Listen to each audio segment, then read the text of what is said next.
आप सभी लोगों का लर्न टाइपिंग पर स्वागत है। इस वीडियो में हम CHSL 2020 के टाइपिंग टेस्ट पर बात करेंगे। देखिए, आपका टीयर 2 एग्ज़ाम कंप्लीट हो चुका है और सबसे खुशी की बात यह है कि इस बार अटेंडेंस पिछले बार की तुलना में काफ़ी कम है।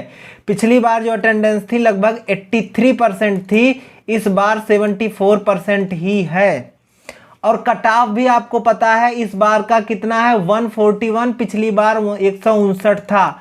तो इस बार क्या होगा, अटेंडेंस कम होने की वजह से और कट ऑफ भी बहुत कम होने की वजह से चांसेस आपके बहुत ज़्यादा हैं सिलेक्शन के। तो इसलिए टाइपिंग में बिल्कुल भी लापरवाही मत करिए, टाइपिंग स्टार्ट कर दीजिए। और कोई भी प्रॉब्लम होती है तो आप कमेंट करिए, लर्न टाइपिंग आपको हेल्प करेगा। Thank you. जय हिंद।